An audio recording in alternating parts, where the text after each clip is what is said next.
Kahalaopuna, princesse de Manoa.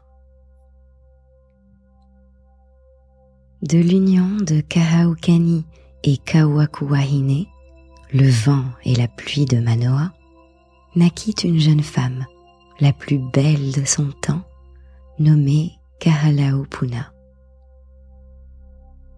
Elle habitait dans une maison construite pour elle à Kahaiamano, où elle vivait avec quelques servants.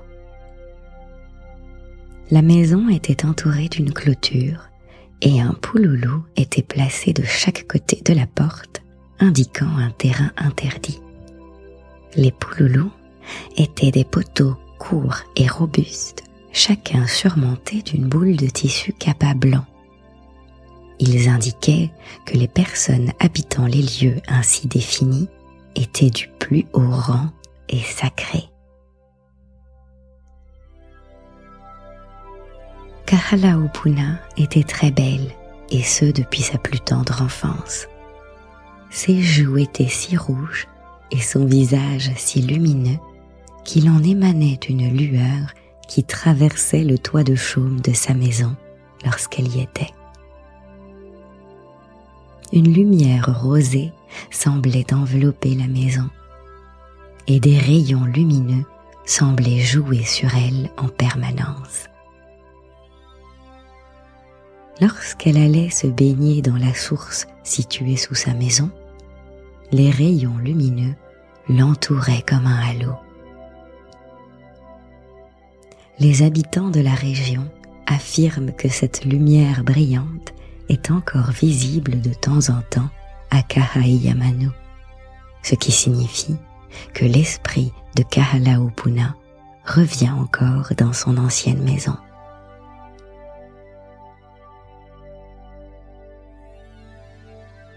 Kahalaopuna fut fiancée dans son enfance à Kauhi, le jeune chef de Kailua. Ses parents étaient si sensibles à l'honneur de l'union envisagée de leur fils avec la princesse de Manoa, qui était considérée comme d'ascendance semi-surnaturelle, qu'ils envoyaient toujours le poi de Kailua et le poisson de Kawainui pour la table de la jeune fille. Elle était donc, pour ainsi dire, entièrement élevée à la nourriture de son futur mari. Lorsqu'elle devint une jeune femme, elle était d'une beauté si exquise que les habitants de la vallée se rendaient au pouloulou extérieur de l'enceinte sacrée de la terre adjacente à Kahaiamano, juste pour avoir un aperçu de sa beauté lorsqu'elle allait et venait à la source. C'est ainsi que la renommée de son incroyable beauté se répandit dans toute la vallée et parvint aux oreilles de deux hommes défigurés, Kumauna et Keawaha. Aucun de ces hommes n'avait jamais vu Kahalaopuna, mais ils étaient tombés amoureux d'elle d'après ce qu'on leur en avait dit, et n'osaient pas se présenter à elle comme prétendants à cause de leur défiguration. Ils tissèrent et se parèrent de couronnes de maillet, de gingembre et de fougères, et allèrent à Waikiki pour surfer.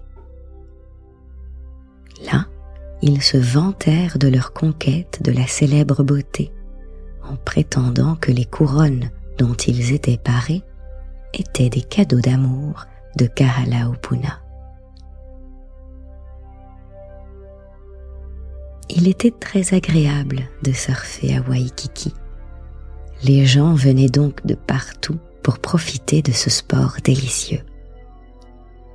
Kauhi, le fiancé de Kahalaopuna, était l'un d'entre eux. Le temps fixé pour son mariage approchait, et il ne l'avait pas encore vu quand les affirmations des deux hommes vinrent à ses oreilles. Elles furent répétées si fréquemment que Kauhi finit par les croire, et elles le remplirent d'une telle rage jalouse à l'égard de sa fiancée qu'il décida de la tuer. Il partit pour Manoa à l'aube et se rendit jusqu'au milieu de la vallée où il se reposa sous un arbre hala qui poussait dans un bosquet de Wili-Wili. Il resta assis là un certain temps, ruminant sa blessure imaginaire et soignant sa colère. Puis, il cueillit un bouquet de noix de hala et se remit en route. Il était presque midi lorsqu'il atteignit Kahayamano et se présenta devant la maison de Kahalaopuna. Cette dernière venait de se réveiller et était allongée sur un tas de nattes face à la porte. Elle pensait aller à la source, son lieu de baignade habituel, lorsqu'elle aperçut un étranger à la porte. Elle le regarda quelque temps et, le reconnaissant d'après des descriptions maintes fois répétées, lui demanda d'entrer. Mais Kauhi refusa et lui demanda de sortir. La jeune fille avait tellement été habituée depuis sa plus tendre enfance à se considérer comme appartenant à Kauhi et à lui être redevable, pour ainsi dire, de sa nourriture quotidienne, qu'elle lui obéit sans hésitation. Il avait eu l'intention de la tuer sur le champ, mais l'obéissance inébranlable de la jeune fille, ainsi que son extrême beauté, le firent hésiter un moment. Et, après l'avoir regardée attentivement pendant un certain temps, il lui dit d'aller se baigner et de se préparer à l'accompagner dans une promenade dans les bois.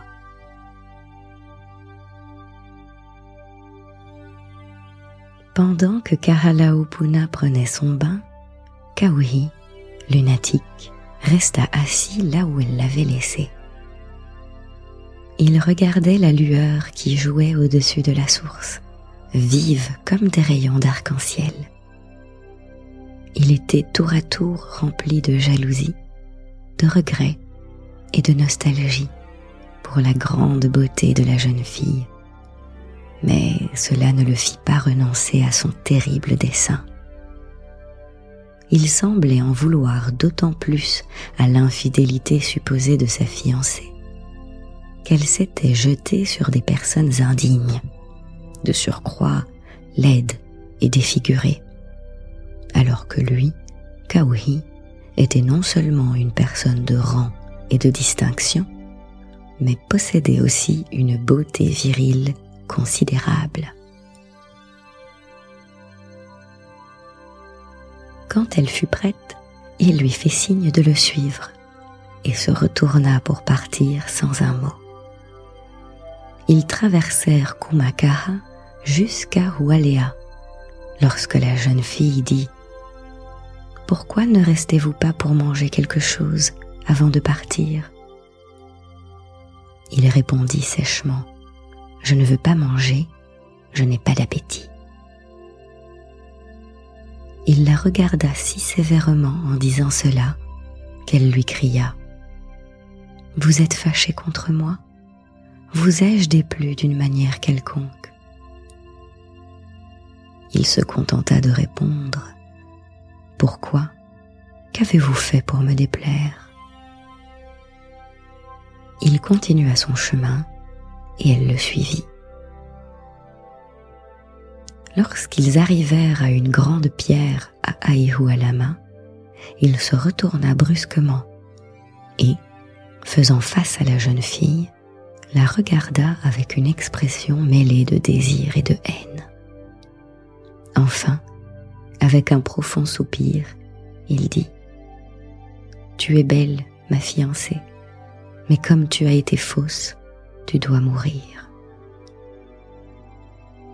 La jeune fille leva les yeux, surprise par ces étranges paroles, mais ne vit dans les yeux de Kauhi que de la haine et un dessein mortel. Alors elle dit « Si je dois mourir, pourquoi ne m'as-tu pas tué chez moi, afin que mon peuple puisse enterrer mes ossements? Tu m'as amené dans les bois sauvages, qui donc m'enterrera?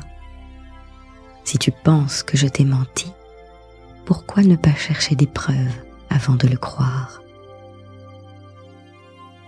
Mais Kauhi ne voulut pas écouter son appel.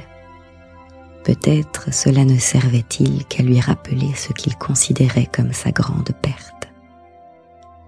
Il la frappa en travers de la tempe avec le lourd bouquet de noix de Hala qu'il avait cueilli et qu'il tenait encore. Le coup tua la jeune fille instantanément. Kauhi s'empressa alors de creuser un trou sous le côté du rocher et de l'enterrer avant de commencer à descendre la vallée. Dès qu'il fut parti, un grand hibou, qui était un dieu, mais aussi un parent de Kahalaopuna, et qui l'avait suivi depuis sa maison, se mit immédiatement à déterrer le corps. Il brossa soigneusement la terre avec ses ailes et, respirant dans les narines de la fille, la ramena à la vie.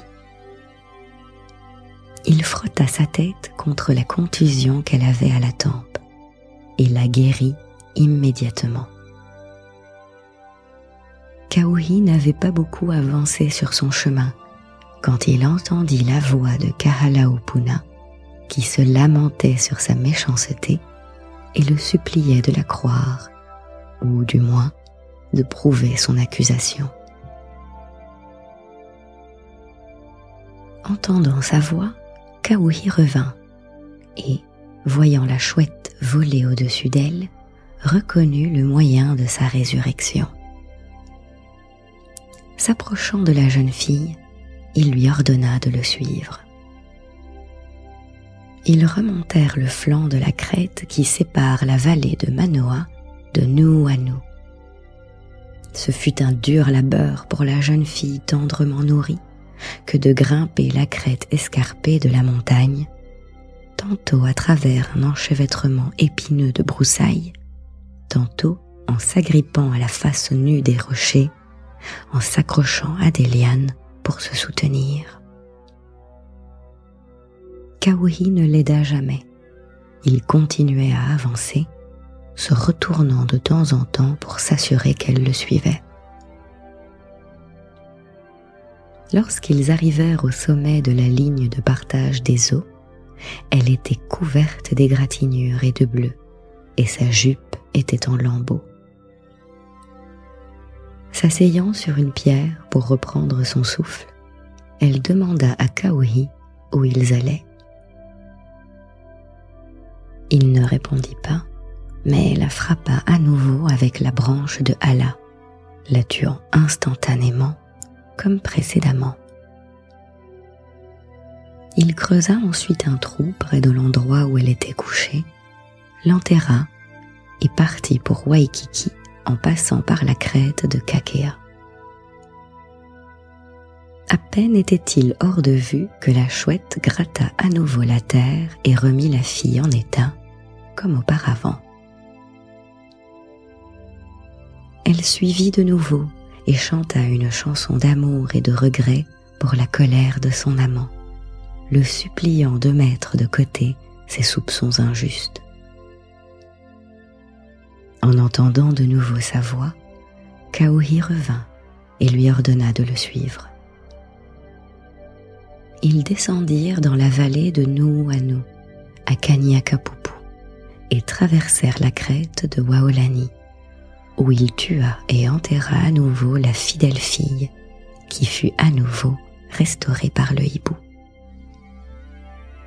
Lorsqu'il fut sur le chemin du retour, comme auparavant, elle chanta une chanson, décrivant les périls et les difficultés du chemin qu'il traversait, et termina en implorant le pardon pour la faute inconnue.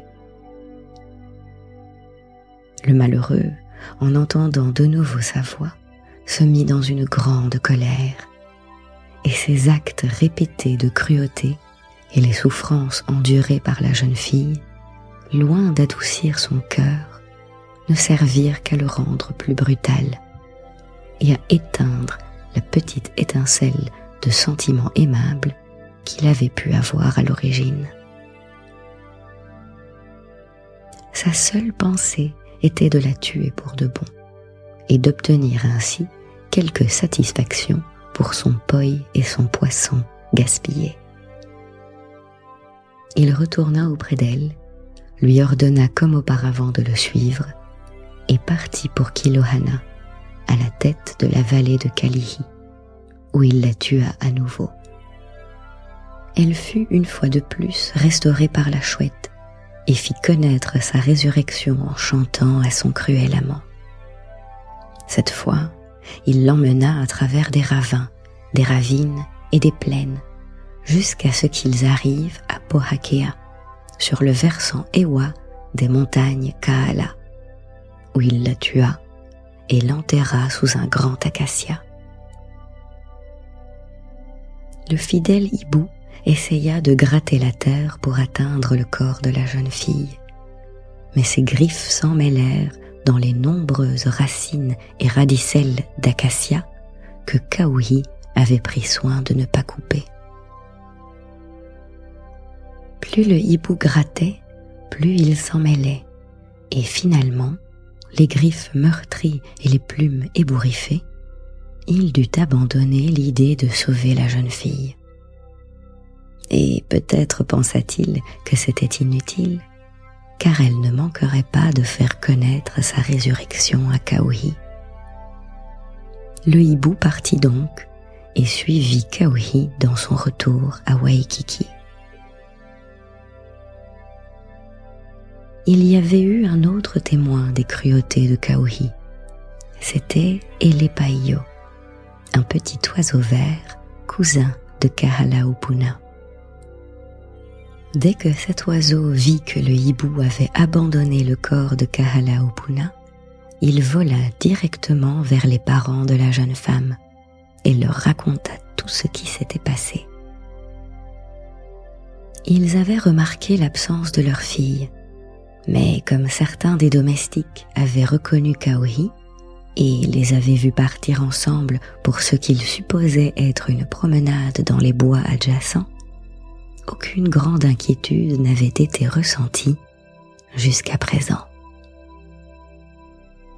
Lorsque le petit oiseau raconta son histoire, il y eut une grande consternation et même une incrédulité certaine, car comment quelqu'un de sensé pourrait-il être coupable d'une telle cruauté envers un être aussi charmant et innocent et qui de plus lui appartenait entièrement.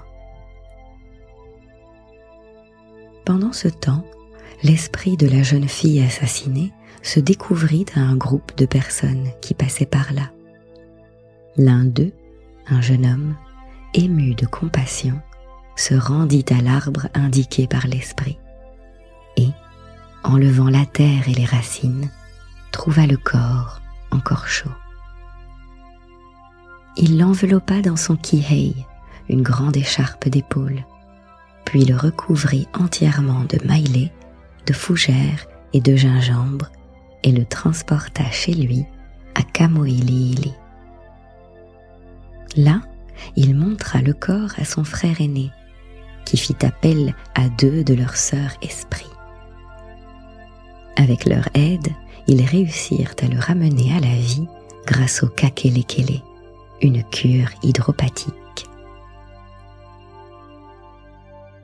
Le jeune homme qui l'avait sauvée de la tombe voulait naturellement qu'elle devienne son épouse, mais la jeune fille refusa. Elle lui dit que tant que Kauhi vivrait, elle serait à lui et à personne d'autre, car son corps même était, pour ainsi dire, nourri de sa nourriture, et elle était autant à lui que la nourriture l'avait été. Le frère aîné conseilla alors au plus jeune de chercher, d'une manière ou d'une autre, à obtenir la mort de Kauhi. À cette fin, ils conspirèrent avec les parents de Kahalaopuna pour garder secrète sa dernière résurrection. Le jeune homme se mit alors au travail pour apprendre toutes les chansons ou mélés que Kahalaopuna avait chantées à son amant pendant ce fatal voyage.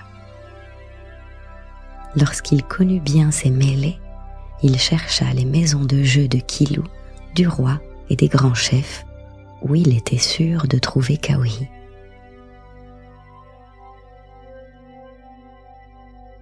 Un jour, alors que Kauhi jouait, ce jeune homme se plaça de l'autre côté, et comme Kauhi cessait de jouer, il prit le Kilu et chanta le premier des mélés de Kahalaopuna. Kauhi fut très surpris, et contrairement à l'étiquette du jeu du Kilu, interrompit le jeune homme dans son jeu pour lui demander où il avait appris cette chanson. Celui-ci répondit qu'il l'avait apprise de Kahalaopuna, la célèbre beauté de Manoa, qui était une amie de sa sœur et qui était maintenant en visite chez eux. Kauhi, sachant que le hibou avait déserté le corps de la jeune fille, était certain qu'elle était vraiment morte et accusa l'autre de mentir. Il s'ensuivit une scène furieuse et orageuse, au cours de laquelle les antagonistes furent séparés sur ordre du roi.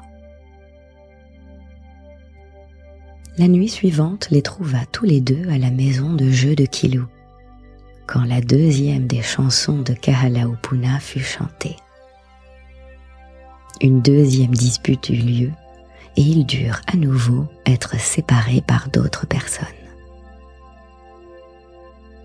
La troisième nuit, la troisième chanson ayant été chantée, la dispute devint si violente que Kauhi dit au jeune homme que la Kahalaopuna qu'il connaissait devait être un imposteur, puisque la vraie personne de ce nom était morte à sa connaissance certaine. Il le mit au défi de présenter la jeune femme qu'il prétendait être Kahalaopuna. Si elle ne s'avérait pas être la vraie, il devrait perdre sa vie. De l'autre côté, si elle était vraiment la vraie, alors lui, Kauhi, devrait être déclaré menteur et payer de sa vie ses insultes à l'autre. C'était exactement ce que le jeune homme avait l'intention de faire, et il s'empressa d'accepter le défi, demandant au roi et au chef de prendre note des termes de l'accord et de veiller à ce qu'il soit appliqué. Le jour fixé, Kahalaopuna se rendit à Waikiki, accompagné de ses parents, de ses proches, de ses serviteurs et des deux sœurs esprits qui avaient pris forme humaine pour ce jour afin d'accompagner leur amie et de la conseiller en cas de nécessité. Akaaka, son grand-père, qui avait résidé à Waikiki peu de temps avant la dispute entre les jeunes gens, fut nommé l'un des juges du procès qui s'annonçait. Kauhi avait consulté les prêtres et les sorciers de sa famille sur la possibilité que la fille assassinée ait pris la forme humaine dans le but de lui faire du mal. Kaea, un célèbre prêtre et voyant de sa famille, lui dit de répandre des grandes feuilles de la plante apé à l'endroit où Kahalaopuna et son groupe devaient être assis. Si elle était un esprit, elle ne serait pas en mesure de déchirer la feuille d'apé sur laquelle elle serait assise. Mais si elle était humaine, les feuilles seraient déchirées. Avec la permission du roi, cela fut fait. Ce dernier, entouré des plus hauts chefs et d'une vaste assemblée venue de toutes les parties de l'île, était là pour assister à l'épreuve. Lorsque Kahalaopuna et son groupe se mirent en route pour le lieu de l'épreuve, ses amis esprits l'informèrent de l'existence des feuilles d'apé et lui conseillèrent de les piétiner afin de les déchirer autant que possible. Étant des esprits, elle-même serait incapable de déchirer les feuilles sur lesquelles elle serait assise, et si l'attention de quelqu'un était attirée sur eux, elle serait découverte et tuée par les poépoi ou hane, les attrapeurs d'esprits. La jeune fille exécuta fidèlement ce qui lui était demandé. Kaea, en voyant les feuilles déchirées, remarqua qu'elle était manifestement humaine. Il sentait cependant la présence d'esprits et se tint sur le qui-vive, certain qu'ils étaient d'une certaine manière liés à la jeune fille. Aka-Aka, le grand-père, lui dit alors de regarder dans une calebasse d'eau, parce qu'il y verrait probablement les esprits. Le voyant Kaea, dans son empressement à percer le mystère, oublia sa prudence habituelle et ordonna qu'on apporte une calebasse d'eau. En regardant dedans, il ne vit que son propre reflet, c'est-à-dire son propre esprit. Aka-Aka s'en saisit et l'écrasa entre ses paumes. Alors le voyant Kaea tomba raide mort, et Aka-Aka se retourna, ouvrit ses bras et embrassa Kahalaopuna, la reconnaissant ainsi comme sa petite-fille bien-aimée. Le roi demanda alors à la jeune fille et à Kauhi un compte-rendu de tout ce qui s'était passé entre eux et de la mort annoncée de la jeune fille. Ils racontèrent tous deux leur histoire, Kauhi attribuant sa colère aux affirmations des deux hommes défigurés, Kumauna et Keawa. Ces deux derniers, lorsqu'ils furent confrontés à la jeune fille, reconnurent ne l'avoir jamais vue auparavant, et que toutes leurs paroles n'avaient été que de vaines vantardises. Le roi dit alors : « Comme votre amusement a coûté tant de souffrance à cette innocente jeune fille, je veux que vous deux et Kauhi subissiez la mort sur le champ par justice. Et si vos dieux sont assez puissants pour vous faire ressusciter, tant mieux pour vous. » Deux grands fours avaient été chauffés par les partisans des jeunes hommes, en prévision du sort possible de l'un ou de l'autre. On y jeta Kauhi, les deux malfaiteurs, et tous ceux de leurs partisans respectifs qui préféraient mourir avec leur chef. La plupart des membres du peuple de Kauhi furent tellement révoltés par la cruauté dont il avait fait preuve envers la charmante jeune fille, qu'ils lui transférèrent leur allégeance et s'offrirent comme vassaux, en compensation des souffrances imméritées qu'elle avait endurées aux mains de leur cruel chef. Le roi la donna ensuite au mariage au jeune homme qui non seulement l'avait sauvée, mais avait été le moyen de venger ses torts. Les fours dans lesquels Kauhi et ses compagnons furent cuits se trouvaient sur le bord d'un ruisseau et très près de la mer. La nuit suivante, un grand raz-de-marée, envoyé par un vieux dieu requin, parent de Kauhi, balaya l'emplacement des deux fours. Au matin, l'on constata que leur contenu avait disparu. Les ossements avaient été emportés dans la mer par le vieux requin. Les deux chefs, Kumauna et Keawa, furent, grâce au pouvoir de leurs dieux familiaux, transformés en deux pics montagneux à l'angle est de la vallée de Manoa. Kauhi et ses fidèles, quant à eux, furent transformés en requins. Le grand-père de Kahalaopuna, connaissant la transformation de Kauhi et conscient de sa nature vindicative, lui interdit strictement d'aller dans la mer. Kahalaopuna vécut heureuse avec son mari, tout en évitant soigneusement la mer.